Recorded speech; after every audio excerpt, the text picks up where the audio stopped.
Oke. Oke, nah, tahun 2023 ada penambahan tipe soal baru, namanya adalah literasi dalam bahasa Indonesia. Nah, Bang, ini sama, ini literasi bahasa Indonesia maksudnya apa kayak gitu kan? Sama nggak dengan tipe-tipe soal bahasa Indonesia zaman dahulu kayak gitu, atau tahun-tahun sebelumnya? Nah, kalau misalnya tipe soal bahasa Indonesia yang dulu-dulu itu biasanya ketika ada teks, maka yang ditanya itu cenderung kepada mana EYD, mana kalimat yang apa yang rumpang, mana kalimat apa nama itu yang sesuai EYD, mana yang tidak, mana yang sesuai dengan tata bahasa, mana yang apa namanya itu kalimat topik, inti kalimat dan seterusnya. Tapi literasi ini lebih kepada ada sebuah teks terus kemudian kita disuruh mengejawab tentang intisari dari teks tersebut. Nah, jadi adik-adik nanti kan kalau misalnya pada waktu SNBT itu dapat itu apa namanya itu ketika apa istilahnya menjawab soal literasi. Nah, upayakan itu adik-adik ngebaca soalnya dulu. Jadi misalnya ini soal nomor 10 ini langsung ke nomor 10 ya. Oh ya, langsung ke nomor 10 misalnya. Nah, untuk tahun 2023 ini juga tipe soalnya itu enggak cuma pilihan ganda. Jadi ada penambahan-penambahan seperti pilihan ganda kompleks. Nah, pilihan ganda kompleks itu jawabannya enggak cuma satu, bisa saja lebih dari satu kayak gitu. Nah, terus kemudian ada lagi tipe kal benar salah dan juga tipe kal apa lagi? Ya, pilihan ganda, tipe kal pilihan ganda kompleks sama benar salah kayak gitu. Ada tiga jenis pilihan yang keluar pada SNBT tahun 2023. Nah, mari kita lihat soal nomor 10. Soal nomor 10 di sini ditulis tempat yang diduga Atlantis adalah titik-titik. Nah, terus kemudian soal nomor 11 ditanya berdasarkan teks di atas nama benua yang tenggelam di Indonesia adalah. Jadi kita punya dua pertanyaan nih. Yang pertama adalah tempat yang diduga Atlantis itu apa aja. Yang kedua, berdasarkan teks di atas nama benua yang tenggelam di Indonesia adalah titik-titik apa. Oke, ingat itu ya, rekam pertanyaannya. Nah, sekarang mari kita baca teks dari atas. Siapa yang mau baca kira-kira nih? Saya yang baca aja ya, karena ini kayaknya teksnya panjang kayak gitu. Nah, oke teman-teman, saya bacakan ya. Ini ada sebuah judulnya adalah Atlantis kayak gitu. Sumber gambar http inetdetik.com Science. Oke, nah saya bacakan ya. Atlantis atau Atlantika merupakan pulau legendaris yang pertama kali disebut oleh Plato dalam buku Timaeus dan Cretias. Ia menggambarkan pulau tersebut hilang pada 360 sebelum Masehi. Sejak saat itu, banyak orang yang terobsesi untuk menemukannya.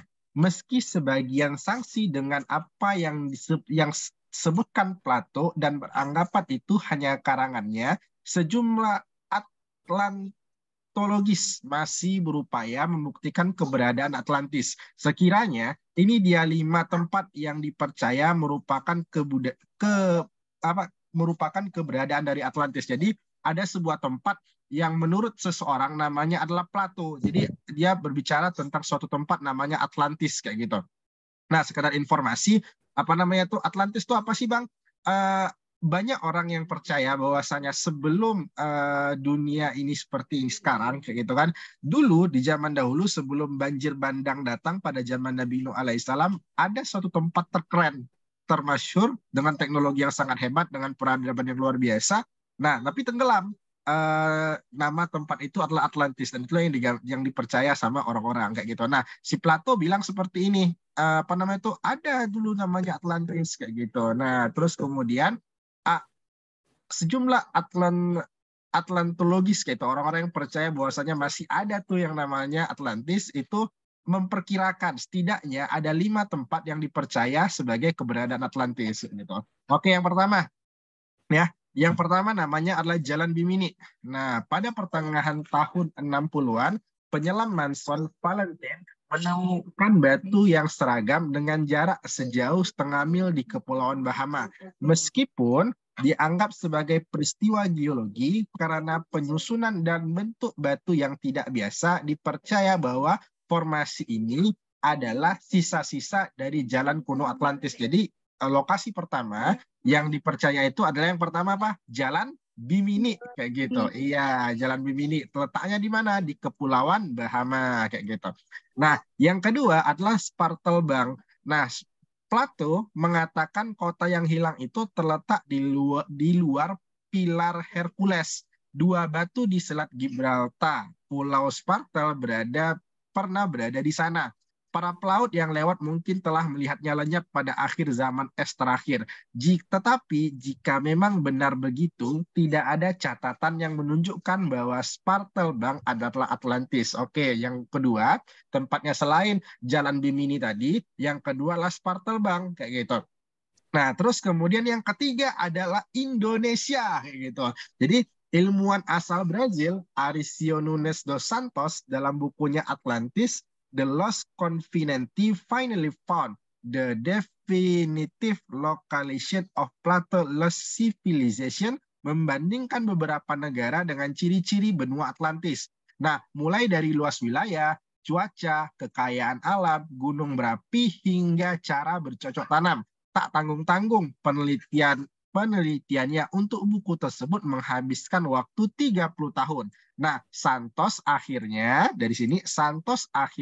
menyimpulkan jika Indonesia adalah benua Atlantis. Ia menunjukkan Pulau Natuna, Kepulauan Riau sebagai kota yang misterius itu, akan tetapi banyak penelitian yang belum setuju akan hal ini. Meskipun para ilmuwan sepakat bahwa ada benua yang tenggelam di Indonesia. Nah ini tadi nih. Nah tadi ada benua yang tenggelam di Indonesia kan pertanyaan nomor 11 kan. Nah para ilmuwan sudah sepakat bahwa ada benua yang tenggelam di Indonesia. Namanya adalah Sundaland. Nah, ini tadi ya, Sundaland. Nah, benua yang tenggelam ini adalah wilayah laut dangkal antara Sumatera dan Kalimantan. Namun, belum ada bukti peradaban apapun ditemukan di dasar lautan. Jadi ada sebuah benua yang diperkirakan itu antara Pulau Sumatera dan juga Kalimantan. Jadi ada benua itu kan, terus kemudian lagi nama benuanya adalah Sundaland, dipercaya ya. Oke, nah terus tapi belum ada penemuan bahwasanya ada peradaban di bawah laut sana. Tapi orang berkeyakinan bahwasanya Indonesia itu kayaknya Indonesia tuh Atlantis kayak gitu. Oke, jadi diduga Atlantis ya. Oke, yang keempat nama tempatnya adalah Helike kayak gitu. Nah, tsunami menghantam kota Yunani pada zaman Plato dan banyak yang mengira peninggalannya terletak di Teluk Korintus. Namun, pada 1990 para arkeolog menemukannya setengah mil ke bawah, terkubur di bawah sedimen melalui proses yang disebut dengan fluktuasi tanah. Jadi tempat yang keempat itu adalah Helike. Yang pertama tadi ada apa namanya itu? Yang pertama tadi ada namanya Jalan Bimini yang terletak di Kepulauan Bahama. Yang kedua adalah Spartel Bank. Yang ketiga adalah Indonesia. Nah, yang keempat namanya adalah Helike. Dan yang kelima namanya adalah Antartika kayak gitu. Ini saya hapus ya. Oke, nah yang kelima namanya adalah Antartika. Secara sejarawan. Nah, ini. Nah, sejarawan Charles Hogpot berpendapat bahwa benua selatan pernah menjadi daratan utara dengan Atlantis di pantainya. Kemudian 12.000 tahun yang lalu pergeseran kerak bumi mengirimnya ke selatan. Diketahui Antartika memang mengalami itu sekitar 30 juta tahun yang lalu. Demikian melansir dari Popular Science. Jadi di sini ada soal nomor 10 di mana soal ini bertema dengan pilihan ganda kompleks. Artinya jawabannya nggak cuma ada satu. Nah, tempat yang diduga Atlantis kira-kira Kepulauan Bahama, benar atau enggak? Ayo. Tidak. Oke, tadi kalau bagi yang jawab tidak kan, nah ini saya review kembali ke nomor 1. Salah satu tempatnya adalah Jalan Bimini. Nah, pada pertengahan tahun 60-an, penyelam Monson Valente menemukan batu yang seragam dengan jarak sejauh setengah mil di Kepulauan Bahama. Nah, jadi Jalan Bimini itu terletak di Kepulauan Bahama kayak gitu. Berarti nomor 1. Jadi itu dia tadi. Jadi kita harus mengingat isi teks ini supaya kita bisa ngejawab soalnya kayak gitu. Berarti nomor 1 ini benar kayak gitu ya. Benar. Nah, di nomor 2 tadi ada Spartel Bank ya. Nomor 2 Spartel Bank juga benar. Nah, yang Benar. ketiga ada namanya Indonesia. Benar ya? Indonesia tadi di Benar. NTB ya. Oke, Yunani. Betul nggak Yunani ada kira-kira? Nah, Salah. oke. Ada Ada. Kalau ada, mari kita lihat di mana tadi ada Yunani kira-kira ya. heli. Oke, Helike ya. Oke, nah, ayo kita baca. Tsunami menghantam kota Yunani pada zaman Plato dan banyak yang mengira peninggalannya terletak di Teluk Korintus. Oh, ternyata Helike itu letaknya berada di Yunani. Berarti Yunani jawabannya juga benar kayak gitu. Benar. Oke, Antartika benar. Maka jawabannya semuanya benar. Nah, untuk pilihan ganda kompleks misalnya, kalau misalnya kalian jawab A saja, maka jawaban kalian tuh dianggap salah, keliru kayak gitu, susu gitu. Atau kalian jawab A, B salah, karena jawabannya harus lengkap A, B, C, D, E kayak gitu. Jadi kalau option jawabannya adalah A, B, C yang benar, maka kalau kalian pilih A saja nggak bisa, tetap salah. Maka jawaban yang benar adalah A, B, C kayak gitu. Oke ya. Nah, sekarang soal nomor 11. Berdasarkan teks di atas, oke. Tapi nggak ada kamera. Kenapa? Kenapa? Ambil dia dulu. Ngapain? Pipis ya. Pipis ya, Pak. Oke, nah soal selanjutnya, soal nomor 11. Berdasarkan teks di atas, nama benua yang tenggelam di Indonesia apa tadi? Apa kira-kira? Sundaland. Sundaland. Pinter. Maka jawabannya adalah B. Gitu ya. Oke. Nah, saya ulangi sekali lagi bahwasanya karena soal literasi dalam bahasa Indonesia ini sangat-sangat mudah. Saking mudahnya, 20% dari jumlah peserta SNBT itu sempat saya baca di Instagram atau di mana kayak gitu kan, 20% dari total keseluruhan dari peserta yang ngejawab soal literasi itu bisa ngejawab dengan sempurna. Artinya soalnya itu benar-benar dibuat mudah, hanya saja teksnya panjang kayak gitu. Nah, kekeliruan banyak terjadi di sana kayak gitu. Jadi adik-adik ini sekarang kan sudah bisa siap-siapin diri untuk memperbanyak bahan literasi. Nah, literasi kalian nanti itu akan terintegrasi dengan mapel kayak gitu. Jadi kalau tahun 2023 ini literasinya itu, kalau ini kan literasi fiksi ya. Jadi literasinya nanti itu nggak cuma literasi fiksi, tapi juga ada literasi yang terintegrasi dengan mapel. Nah, contohnya itulah sejarah kayak gitu. Nah, kita akan bahas nih literasi yang apa namanya tuh yang terintegrasi dengan mapel mapel sejarah ya gitu.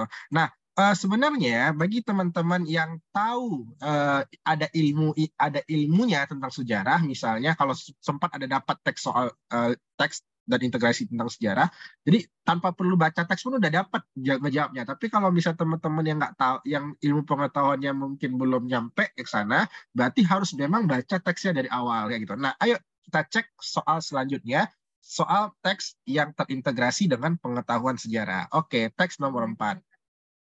Nah, kita baca soalnya dulu ya, sama-sama ya. Oke. Nah, nomor 12.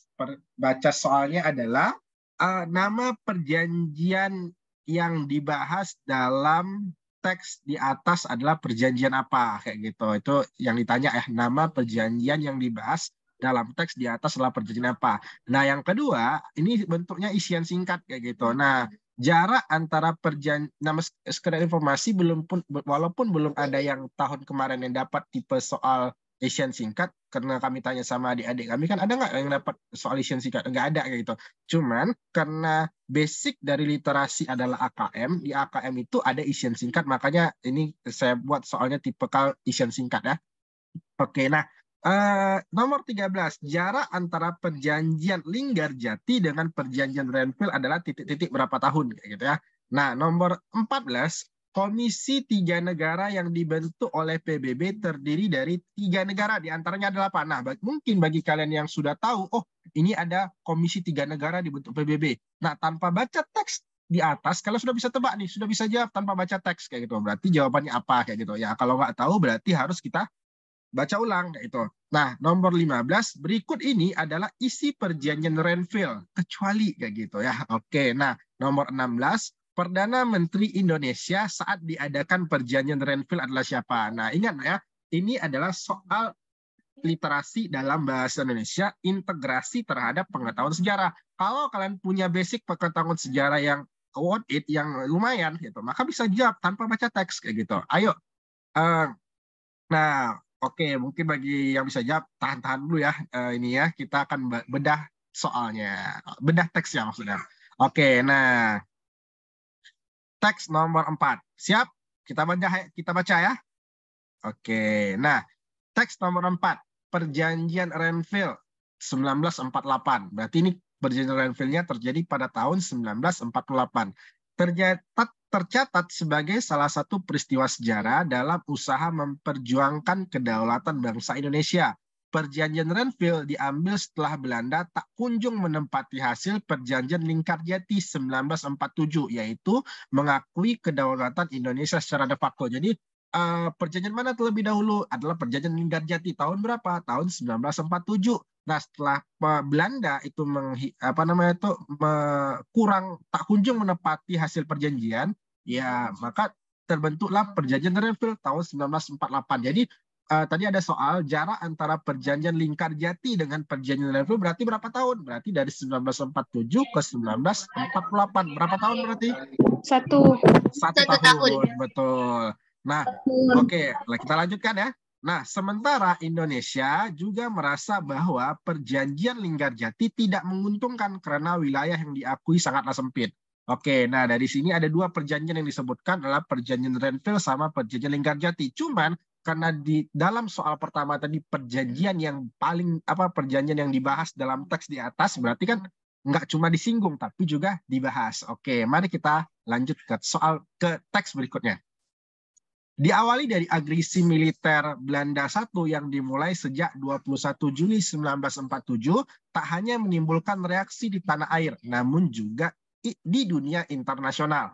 Nah, Persatuan Bangsa-Bangsa (PBB) kemudian membentuk Komisi Tiga Negara atau KTN yang terdiri dari, ini tadi ada soal ya, tentang Komisi Tiga Negara. Ternyata Komisi Tiga Negara itu terdiri atas Australia, Belgia, Amerika Serikat. Australia, Belgia, dan Amerika Serikat. Oke, tanamkan itu baik-baik. Oke, Komisi Tiga Negara terdiri dari 3 negara, Australia, Belgia, dan Amerika Serikat. Nah, Indonesia memilih Australia yang diwakili oleh Richard Kirby, sementara Belanda memilih Belgia yang diwakili oleh Paul van Zeeland. Gitu. Nah, kemudian Australia dan Belgia bersepakat memilih Amerika Serikat yang diwakili oleh Frank Porter Graham. Dalam perundingan tersebut, Indonesia diwakili oleh Perdana Menteri Amir Syarifuddin dan pihak Belanda diwakili oleh Abdul Qadir Wijaya-Atmojo gitu. Jadi dalam perundingan tersebut Indonesia diwakili oleh Perdana Menterinya. Tadi ada pertanyaan, Perdana Menteri Indonesia pada saat Perjanjian Renville adalah siapa? Nah, ternyata pada saat Perjanjian Renville tersebut Indonesia diwakili Perdana Menteri namanya siapa? Amir Syarifuddin. Dan dari Belanda itu diwakili oleh R. Abdul Qadir Wijaya-Atmojo. Ini agak aneh sebenarnya karena R. Abdul Qadir Wijaya-Atmojo ini nama Indonesia ya, tapi ini mewakili pihak Belanda. Ya. Oke, nah pada 8 Desember 1947 hingga 17 Januari 1948, Perjanjian Renville disepakati di atas kapal perang Amerika Serikat USS Renville sebagai tempat netral. Jadi kenapa itu disebut sebagai Perjanjian Renville? Ya karena tempatnya itu di Renville. Renville itu adalah sebuah kapal perang dari Amerika Serikat. Gitu. Nah, kapal perang Amerika Serikat USS Renville saat itu berlabuh di Pelabuhan Tanjung Priok, Jakarta. Nah, berikut ini adalah isi perjanjian yang ditandatangani pada 17 Januari 1948. Nomor 1, pembentukan Republik Indonesia Serikat dengan segera. Nah, kita tahu sebelum NKRI ini berdiri, Indonesia itu namanya RIS ya, Republik Indonesia Serikat kayak gitu. Nah, nomor 2, Republik Indonesia merupakan negara bagian dalam Republik Indonesia Serikat kayak gitu. Jadi ada satu negara lagi namanya Hindia Belanda. Nah, nomor 3, Belanda tetap menguasai seluruh Indonesia sebelum RIS terbentuk. Jadi sebelum RIS itu terbentuk, maka Belanda itu masih menguasai seluruh wilayah Indonesia. Anda tahu dong, kalau misalnya RIS otomatis Belanda akan istilahnya memperlama RIS ini terbentuk supaya Indonesia tetap di wilayah kekuasaan Belanda. Gitu. Nah, nomor 4, wilayah Indonesia yang diakui Belanda hanya Jawa Tengah, Yogyakarta, dan Sumatera kayak gitu. Jadi sisanya itu nggak ada, hanya Jawa Tengah, Yogyakarta, dan Sumatera. Nah, wilayah kekuasaan dengan Belanda dipisahkan oleh garis demarkasi yang disebut garis Van Mook. Nah, jadi garis pemisah antara wilayah Indonesia dengan Belanda itu dipisahkan dengan garis Van Mook. Nah, oke, nah nomor 6, tentara Indonesia ditarik mundur dari daerah-daerah kekuasaan Belanda. Nah, dalam hal ini Jawa Barat dan Jawa Timur ya, karena Indonesia RIS itu hanya menguasai Jawa Tengah, Indonesia itu hanya berada di Jawa Tengah, Yogyakarta, dan Sumatera kayak gitu.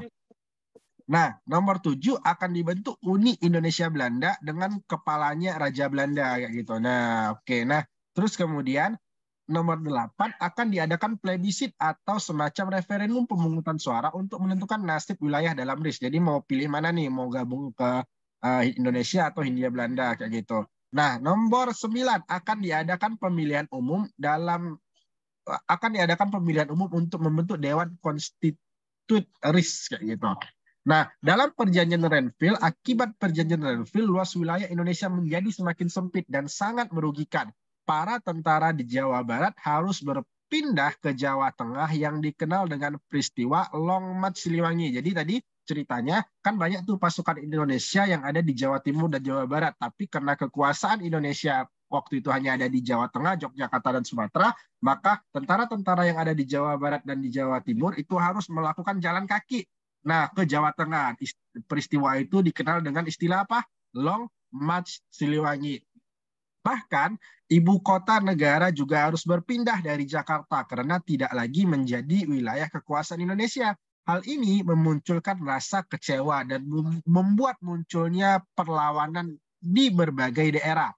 Nah, bahkan Perdana Menteri Amir Syarifuddin mundur dari jabatannya pada tanggal 23 Januari 1948 karena dianggap gagal mempertahankan wilayah kedaulatan Indonesia gitu. Nah, puncaknya Belanda kembali mengkhianati kesepakatan perjanjian Renville. Jadi ini udah sangat merugikan Indonesia, sangat menguntungkan pihak Belanda, tapi di sini Belanda kembali mengkhianati kesepakatan perjanjian Renville ya, dengan memulai agresi militer Belanda II. Nah, peristiwa ini ditandai dengan pemboman lapangan terbang Maguwo di Yogyakarta pada 18 Desember 1948. Nah, oke, mari kita bahas soal-soal yang ada di teks ini. Nah, nomor 12, nama perjanjian yang dibahas ya, bukan disebut. Kalau disebut ada dua tadi, ada Linggarjati sama Renville. Tapi kalau yang dibahas, secara eksplisit dibahas. Dalam perjanjian yang dibahas dalam teks di atas adalah perjanjian apa? Renville. Iya, Renville. jawabannya adalah C, kayak gitu ya. Oke, nah selanjutnya. Jarak antara perjanjian Linggarjati dengan perjanjian Renville adalah berapa tahun, guys? 1 tahun. Benar, pada tahun 1947 ke 1948. Maka jawabannya 1, kayak gitu. Nah, Komisi 3 negara yang dibentuk oleh PBB terdiri dari 3 negara. Di antaranya siapa, guys? Ini berarti adalah ya, Belgia, siapa lagi? Amerika Serikat. Amerika Serikat. Ya, dan Amerika. Australia. Amerika Serikat Berarti dan Australia. jawabannya adalah A. Terus apa lagi, guys? Adalah A, E dan E. C, dan E. Ini adalah bagian soal pilihan ganda kompleks ya, yang jawabannya lebih dari 1 ya gitu. Oke, guys. Nah, nomor 15. Nah, berikut ini adalah isi dari perjanjian Renville kecuali nomor 1, wilayah Indonesia yang diakui Belanda hanyalah Jawa Tengah, Yogyakarta, dan Sumatera, betul ya? Oke. Betul. Nah, selanjutnya yang B, wilayah kekuasaan Indonesia dengan Belanda dipisahkan oleh garis demarkasi yang disebut garis Van der Sar, betul atau enggak? Salah. Salah, yang betul adalah garis Van der Mook. Iya. Van der Mook ya. Oke, guys. Berarti kalau yang salah berarti udah jelas ya, jawabannya adalah yang B. Ngapain dibahas lagi ya? Oke, nah tapi kalau mau dibahas lagi boleh nih. Nah, tentara Indonesia ditarik mundur dari Jawa Tengah, dari daerah-daerah kekuasaan Belanda, ini benar. Nah, akan dibentuk Uni Indonesia Belanda dengan kepalanya Raja Belanda, benar. Dan kemudian yang terakhir akan diadakan plebisit atau semacam referendum untuk menentukan nasib wilayah Republik Indonesia Serikat atau RIS. Oke, nah soal terakhir. Perdana Menteri Indonesia saat diadakan perjanjian Renville adalah siapa, guys? Amir Syarifuddin. Amir Syarifuddin. Syarifuddin. Oke, pinter. Nah, itulah tipe-tipe, inilah salah satu contoh soal literasi dalam bahasa Indonesia. Mudah kan? Nggak susah. Nah, saking mudahnya, hampir 20% di antara jumlah peserta menjawab dengan sempurna. Nah, berarti nggak bisa lagi nih, kalau adik-adik kan ngebahas soal literasi, bisa jawab deh, bisa bang, sekitar 90% nggak bisa, karena kalian harus nyari skor sempurna, kayak gitu. Oke, ada pertanyaan kira-kira teman-teman? Ada. Oke, silahkan, ada yang mau tanya? Ya. Apa, Dek? Nggak jadi tanya ya? Oke teman-teman, apa namanya tuh sekedar informasi kan, kami sama Pak Manaf itu ngadain kelas apa namanya itu kelas pembelajaran persiapan SNBT dengan harga 4.200.000. Cuman bagi adik-adik yang daftar sampai dengan tanggal 17 Agustus itu ada promo bayar lunas, jadi harganya itu 2.800.000 kayak gitu. Nah, berhubung jumlah pertemuannya itu 100 kali pertemuan dari awal bulan 8 nanti sampai dengan intensifnya selama sekolah, itu pembelajarannya 2 kali seminggu. Jadi seminggu itu 2 kali belajar. Nah, terus sisanya itu nanti akan dipadatkan di waktu intensif SNBT kayak gitu. Jadi bagi adik-adik kan yang berkeinginan untuk mempersiapkan diri dari awal untuk persiapan SNBT, Pak Manaf bisa jadi salah satu alternatif dalam memilih bimbel kayak gitu. Kan ada tuh trik Pak Manaf juga jingle. Oke. Nah, jika ada pertanyaan kan mengenai informasi bimbel, mungkin bisa di-chat langsung ke Abang. Brosur mungkin Abang akan edarkan melalui grup WhatsApp yang ada di grup, insya Allah kan. Terus kemudian kan kita terakhir pembelajaran itu berarti tanggal 8 bulan Juli pukul 20.30 juga. Oke. Nah, karena ini sudah jam 9 lewat, kita cukupkan pembelajaran kita hari ini. Akhirul kalam, wabillahi taufiq wal hidayah. Wassalamualaikum warahmatullahi wabarakatuh. See you next time, guys.